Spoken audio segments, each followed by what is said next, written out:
जय हिंद प्यारे बच्चों। दून ऑफिशियल एकेडमी के ऑफिशियल यूट्यूब चैनल पर बेटा आप सभी का दोबारा स्वागत है। बच्चों, आज का सेशन एक बार फिर जबरदस्त रहने वाला है, क्योंकि हम यहाँ पे बात करेंगे एक नए टॉपिक की, जिसका नाम है मैट्रिक्स और डिटर्मिनेंट। आपके एग्जाम में मैट्रिक्स और डिटर्मिनेंट को लेकर के कई तरह के क्वेश्चन बनते हैं। मैंने आपको पहले ही बताया है कि जब भी आप पढ़ाई करें तो प्रीवियस ईयर क्वेश्चन बैंक के हिसाब से पढ़ाई करें। आप उसमें चेक करेंगे मैट्रिक्स और डिटर्मिनेंट को लेकर के कई तरह के क्वेश्चन बनते हैं। आप इसको एकेडमिक्स में पढ़े भी होते हैं, लेकिन जब हम एनडीए का एग्जाम देते हैं, जब हम कंपटीशन का एग्जाम देते हैं, तो हमें इसको शॉर्टकट ढंग से लगाना होता है। कुछ और मूलभूत चीज़ों को हमें पढ़ना होता है। आज हम उन्हीं चीज़ों की यहाँ पे बात करेंगे। तो आज का वीडियो बहुत ही ज़बरदस्त है, अंत तक वीडियो को देखिएगा, अंत तक चैनल बने रहिएगा। यकीन मानिए, अगर आपने आज का वीडियो देख लिया तो बहुत कुछ कन्फ्यूजन आपका दूर हो जाएगा। ठीक है बेटा, आइए हम स्टार्ट करते हैं बगैर कोई समय गंवाए हुए। देखेंगे बेटा यहाँ पे देखिए यहाँ पे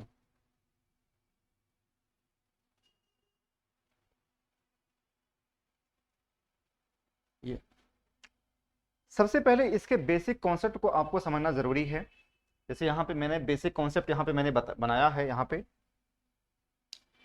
सबसे पहले आपको इसके बेसिक कॉन्सेप्ट को समझना जरूरी है। जब तक आप बेसिक कॉन्सेप्ट नहीं समझेंगे बेटा, तब तक आप क्वेश्चंस नहीं लगा पाएंगे। यहाँ पे मैं इसको इमेज फॉर्म में लाया हूँ, और जो मैं अंडरलाइन करूँगा वही आपके लिए इंपॉर्टेंट है, वही आपके एग्जाम में पूछा जाता है। जो चीज़ मैं आपको अंडरलाइन नहीं करूँगा उसको आप नहीं पढ़िएगा। क्यों मैं इस बात को मैं कह रहा हूँ कि बेटा, पढ़ने से अधिक ज़रूरी है कि आपको क्या नहीं पढ़ना है। जिस दिन आप ये समझ गए, आपको सफल होने से कोई रोक नहीं पाएगा।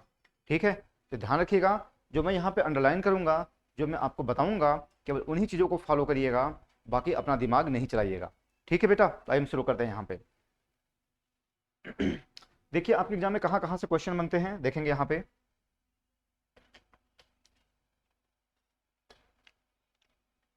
मैट्रिक्स क्या होता है?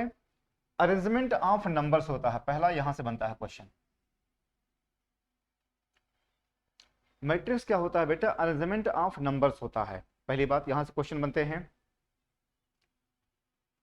ठीक, इसके बाद मैट्रिक्स को जो रिप्रेजेंट करने का तरीका होता है, इस तरीके से, मतलब ये जो मैट्रिक्स को ये रिप्रेजेंट करने का तरीका होता है इस तरीके से। ठीक है, इसको हम A11 बोलते हैं, इसको हम A12 बोलते हैं, A13 बोलते हैं। ये A1 तक जाएंगे। ध्यान रखना, ये 11 है, A12 है, A13 है। इसमें क्या होते हैं बेटा? 3 रो होते हैं। मतलब ये जो पोर्शन होता है, ये वाला पोर्शन, इसको हम क्या बोलते हैं? रो बोलते हैं। ये जो पोर्शन होता है, इसको हम कॉलम बोलते हैं। फिर से समझिए, ये जो पोर्शन होता है, इसको हम क्या बोलते हैं? रो बोलते हैं। ये जो पोर्शन होता है बेटा, इसको हम कॉलम बोलते हैं। ठीक है, यहां तक ध्यान रखना। मैं इस बोर्ड पे एक भी ऐसी फालतू चीज नहीं लिखूंगा जो कि आपके एग्जाम से संबंधित ना हो, इसलिए जो मैं बता रहा हूं सिर्फ उन्हीं बातों को सुनना है, अपना दिमाग नहीं चलाना है। ठीक है, इसको हम क्या बोलते हैं? रो बोलते हैं। इसको हम क्या बोलते हैं? कॉलम बोलते हैं। ठीक है बेटा, यहां तक आप समझ गए हैं। अब देखिए, ये जो होता है बेटा, ये जो होता है A11, A11 का मतलब होता है फर्स्ट रो फर्स्ट कॉलम। देखो, ये जो होता है, ये रो को शो करता है, ये रो को शो करता है, ये रो को शो करता है। ये क्या होता है? कॉलम को शो करता है, कॉलम को शो करता है, कॉलम को शो करता है। ठीक है, A11, A12, A13, ये A11 का मतलब first row first column, A12 का मतलब होता है फर्स्ट रो सेकंड कॉलम। जैसे A12 कहा गया है तो first row second column, A13 first row third column, A21 second row first column, A22 second row second column. तो ध्यान रखना, जो पहला जो नंबर होता है वह रो को शो करता है, बाकी जो दूसरा नंबर होता है वो क्या होता है? कॉलम को शो करता है। आप मेरी बात समझ गए हैं? ये जो होते हैं A11, A12, A13, A21, A22, A23, इसको हम क्या बोलते हैं बेटा? एलिमेंट बोलते हैं। इसको हम क्या बोलते हैं? एलिमेंट बोलते हैं। ठीक है, इसको हम क्या बोलते हैं? एलिमेंट बोलते हैं। ये ध्यान रखना ये। ठीक है, फिर समझो, A11 का मतलब होता है first row first column, A12 का मतलब होता है first row second column, A13 का मतलब होता है first row third column, A21 है सेकंड रो फर्स्ट कॉलम। ध्यान रखना कि ये जो पहला जो नंबर होता है वह रो को शो करता है, जो दूसरा नंबर होता है वह कॉलम को शो करता है, ध्यान रखना इस बात का, ठीक है। बाकी इसका ऑर्डर होता है ये, यहाँ पे ऑर्डर होता है ये, यहाँ पे क्या होता है, ऑर्डर होता है। जैसे मान लो अगर हम बात करें यहाँ पे, जैसे यहाँ पे बात करें अगर हम, जैसे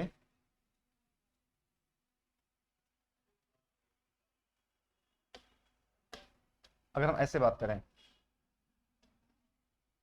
A11 A12 A13, ठीक है बेटा, A21 A22 A23 A31 A32 A33, ठीक है बेटा। यहां तक 3 रो हैं 3 कॉलम है, जिसको बोलते हैं 3 इंटू 3 हो जाएगा ये, 3 रो 3 कॉलम हो गया ये, ठीक है। यहां तक बात आप समझ गए हैं। तो ध्यान रखना ये जो होता है ये चीज, यह जो बेटा ऑर्डर को शो करता है, और ये जो पोर्शन होता है यह कॉलम को शो करता है, ठीक है। यहां तक आप बात समझ गए। यहां तक यह जो होता है रो को शो करता है, यह जो होता है बेटा यह कॉलम को शो करता है। बोलो बेटा, यहां तक समझ गए हैं आप? कोई दिक्कत परेशानी यहां तक जो है? ठीक है यहां तक। अब देखिए यहां पे, ठीक है, चलो आगे बढ़ेंगे। इसको हम क्या बोलते हैं बेटा? ऑर्डर बोलते हैं। इसको हम क्या बोलते हैं? इसको हम ऑर्डर बोलते हैं। ये क्या है बेटा? ऑर्डर है ये, ठीक है। यहां तक आप समझ गए हैं। अब एक चीज आप ध्यान देना, यहां पे देखो, तो ऑर्डर आप समझ गए हैं। पहले रो लिखा जाएगा फिर कॉलम लिखा जाएगा, ध्यान रखना ये ऑर्डर लिखने का तरीका होता है। आपके एग्जाम में पूछा जाता है कि ऑर्डर बताइए, तो ऑर्डर क्या होता है कि पहले ऑर्डर, पहले रो होगा फिर कॉलम होगा, ये ऑर्डर लिखने का तरीका होता है। फिर आप देखेंगे यहाँ पे जो मैट्रिक्स को जो लिखने का जो तरीका होता है बेटा, वो होता है ऐसे होता है। मैट्रिक्स को लिखने का तरीका ऐसे होता है, ऐसे होता है लिखने का मैट्रिक्स, ऐसे होता है, ऐसे होता है। ये सब क्या होता है? मैट्रिक्स लिखने के तरीके होते हैं, ठीक है। बस इतनी ही आपके काम की चीजें हैं, कैसे ऑर्डर लिखा जाता है, और ये जो एलिमेंट के बारे में है, और जो मैंने आपको बताया है, यही सब आपको एग्जाम में पूछा जाता है। बाकी ध्यान रखना ऊपर ऐसी कोई फालतू चीज नहीं आपको पढ़नी है, ठीक है। ये अरेंजमेंट ऑफ नंबर्स होता है, ध्यान देना बेटा ये, ठीक है। ठीक, हो गए, समझ गए? आगे बढ़ते हैं। ये देखो, अब आपसे यहां पे कहा गया है, आपसे यहां पे कहा गया है,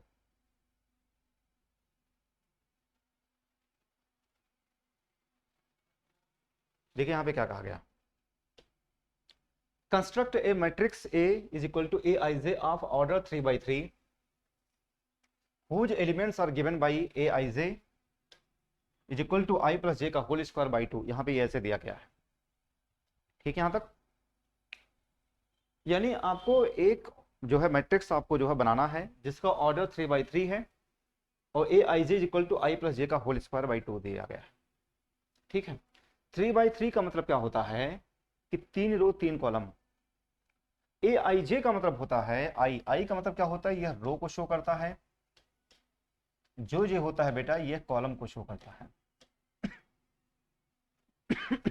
ये क्या होता है? कॉलम को शो करता है। ए आई जे का मतलब होता है, आई जो होता है रो को शो करेगा, जो ये होता है बेटा वह कॉलम को शो करता है, ठीक है। यहां तक आई प्लस जे का होल स्क्वायर। अब 3 by 3 अगर आपसे कहा गया है बेटा, यहाँ पे ध्यान रखना आपको A11 निकालना है, A12 निकालना है, A13 निकालना है, ठीक है बेटा। A21 निकालना है, A22 A23 A31 A32 A33 आपको निकालना है, ठीक है। यहां तक आप समझ गए हो? यहां तक कैसे क्या करना है? A11 A12 A13 A21 A22 A23 A31 A32 A33 ये आपको निकालना है, ठीक है। यहां तक अब देखिए यहां पे, अब अगर हमें A11 निकालना है तो A11 का मतलब होता है आई की वैल्यू 1 है, जे की वैल्यू 1 है। मैंने आपको बताया है ये आई जे का मतलब क्या है? आई जो है रो को शो करेगा, जे होगा कॉलम को शो करेगा। तो अगर A11 आपसे कहा जाए निकालने के लिए, यहाँ पे ये क्या हो जाएगा? 1 + 1 का होल स्क्वायर बाई 2, ठीक है। यानी 2 का स्क्वायर कितना हो जाएगा? 4, और 4/2 यानी यह 2 हो जाएगा, है ना। तो इस हिसाब से चलें तो A11 क्या हो जाएगा, 2 आएगा। अगर 2 की बात करें ऑप्शन के हिसाब से चलें बेटा, तो 2 यहीं पे आ रहा है, तो हमारा आंसर ए हो जाएगा। हमारा आंसर क्या हो जाएगा बेटा, ये पहला वाला हो जाएगा ये। ये आप समझ गए कैसे हो रहा है ये, बोलो भाई, आप ये समझना कैसे हो रहा है ये। 3x3 कहा गया है ये, तो जो है 3 ऑर्डर, मतलब 3 रो 3 कॉलम आपको बनाने हैं। तो A11 आपने बनाया, A12 बना, इसी तरीके से, हालांकि हमारा आंसर आ गया है, हमारा आंसर ए है, लेकिन अगर आपको पूरा सॉल्व करना है तो A11 जैसे मैंने निकाला है वैसे ही आप A12 निकालेंगे, A13 निकालेंगे, A21 निकालेंगे, A22 निकालेंगे, A23 निकालेंगे, 31, 32, 33, इस तरीके से आप इसको सॉल्व करेंगे। ठीक है बेटा, तो आप इसको पूरा अगर बनाएंगे, सॉल्व करेंगे, तो हमारा आंसर ये देगा। फिलहाल हम ऑप्शन के साथ चलें तो हमारा ऑप्शन क्या हो जाएगा बेटा, ए हो जाएगा। ठीक है, यहाँ तक क्लियर है, समझ गए हैं, आगे बढ़ते हैं। देखो आपको समझते हुए चलना है, जब तक आप समझते हुए नहीं चलेंगे बेटा आप क्वेश्चंस नहीं कर पाएंगे। और ध्यान रखना, इस बोर्ड पे एक भी ऐसी फालतू चीज नहीं लिखूंगा जो कि आपके एग्जाम से संबंधित ना हो, इसलिए एक विश्वास मान करके हमारे चैनल के साथ जुड़े रहिए, हमारे वीडियो के साथ जुड़े रहिए, यकीन मानिए आपको बहुत फायदा होगा। ठीक है बेटा, यहाँ तक आगे बढ़ें, आगे बढ़ते हैं।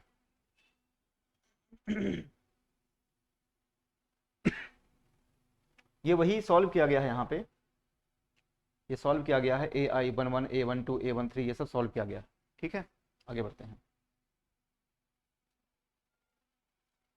ये देखो यहाँ पे अगला जो है बेटा, यहाँ पे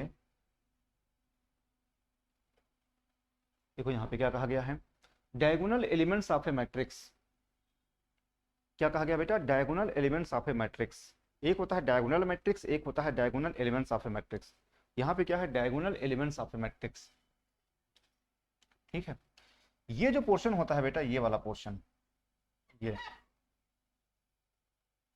ये क्या कहलाते हैं, ये डायगोनल कहलाते हैं, ये डायगोनल एलिमेंट कहलाते हैं। कौन कौन सा पोर्शन, A11, A22, A33, ये जो पोर्शन होता है बेटा, ये क्या होते हैं, ये डायगोनल एलिमेंट कहलाते हैं, इस बात का ध्यान रखना। ठीक है, ये जो पोर्शन होता है, इधर वाला पोर्शन ध्यान रखना, ये पोर्शन जो है ये डायगोनल नहीं कहलाएगा।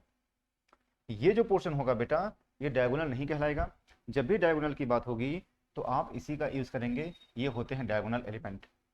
ठीक है ना, ध्यान रखना, A11, A22, A33 ये क्या होते हैं, ये डायगोनल एलिमेंट होते हैं।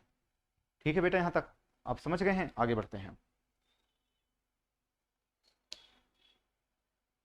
मतलब यहाँ पे I इक्वल टू जे कहा गया है, ध्यान रखना, I equal to j, i equal to j का मतलब होता है कि रो और कॉलम बराबर हो। जैसे A11 रो और कॉलम बराबर है, A22 रो और कॉलम बराबर है, A33 रो और कॉलम बराबर है। तो I इक्वल टू जे का मतलब जिसका रो और कॉलम बराबर है। ठीक है, यहाँ तक आगे बढ़ते हैं। अब देखो यहाँ पे टाइप्स ऑफ ए मैट्रिक्स कहा गया है। यहाँ पे क्या कहा गया है बेटा, टाइप्स ऑफ ए मैट्रिक्स कहा गया है।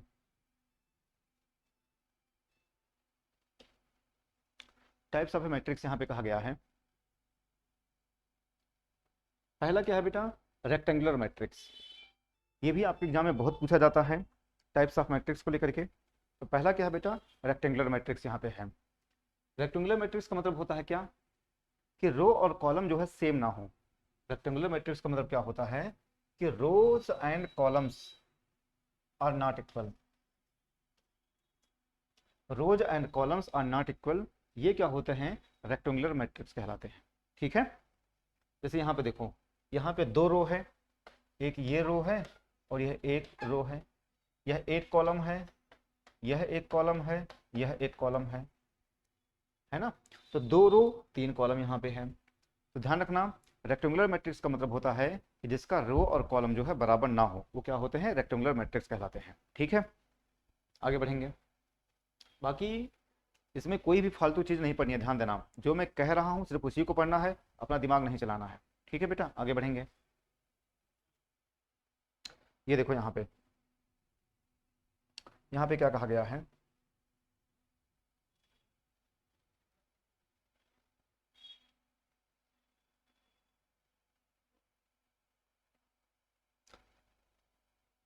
स्क्वायर मैट्रिक्स कहा गया है बेटा। स्क्वायर मैट्रिक्स का मतलब क्या होता है, आप इसके नाम से भी समझ रहे होंगे। स्क्वायर का मतलब होता है कि रो और कॉलम बराबर हों।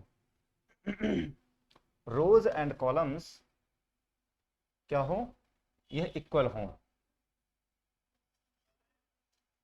रोज एंड कॉलम्स क्या हो, इक्वल हो, वो क्या होते हैं, स्क्वायर मैट्रिक्स होते हैं। जैसे यहाँ पे देखो R1 R2 R3, ये क्या है, C1 C2 C3, तो 3 रो है 3 कॉलम है।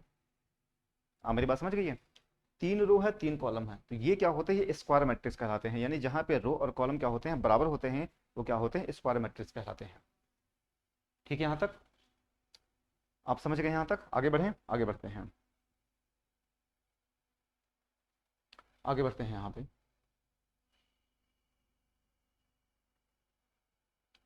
ये बताओ यहाँ पे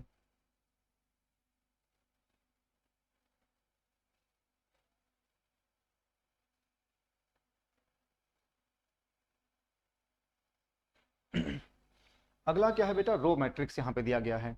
रो मैट्रिक्स का मतलब होता है कि सिंगल रो, रो मैट्रिक्स का मतलब होता है सिंगल रो। जैसे यहाँ पे देखेंगे ये रो मैट्रिक्स है, केवल एक रो यहाँ पे दिया गया है।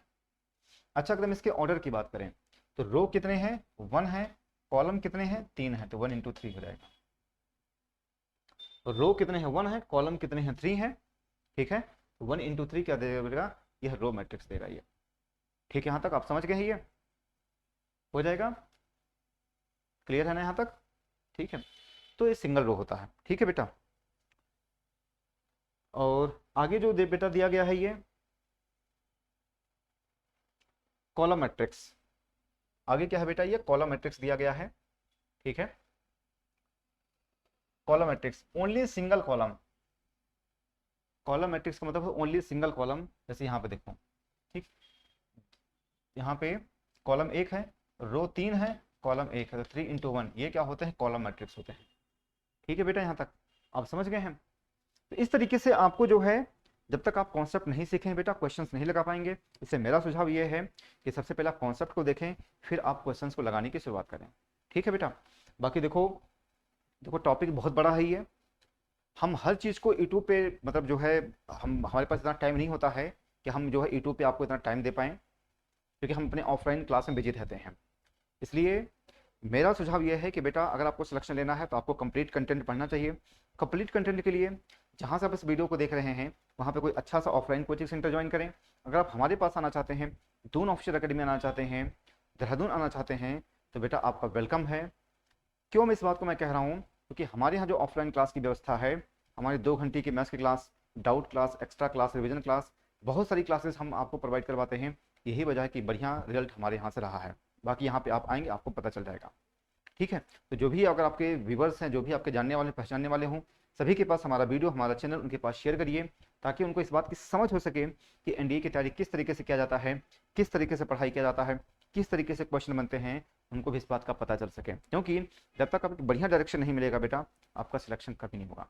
ठीक है, तो अगर वीडियो में मजा आ रहा है और वीडियो को लाइक करिए, चैनल सब्सक्राइब करिए, नोटिफिकेशन बिल को आप जरूर दबाइए, क्योंकि जब तक आप नोटिफिकेशन बिल को नहीं दबाएंगे बेटा, तब तक आपको ऐसे जबरदस्त कंटेंट नहीं मिल पाएंगे। बाकी अगर आपको कुछ इन्फॉर्मेशन लेनी है, इंक्वायरी करनी है, कोई चीज़ पूछना है बेटा, तो मेरे इस दिए हुए नंबर पे जो है, जो भी यहाँ पे चल रहा है, आप फ़ोन करके पता कर लीजिए हमारे ऑफलाइन बैच के बारे में, और आपसे जो भी कुछ आपको इन्फॉर्मेशन चाहिए आप जो है कॉल कर लीजिए। ठीक है बेटा, तो मिलते हैं नेक्स्ट वीडियो में। आज बस यहीं तक। जय हिंद, जय भारत, वंदे मातरम।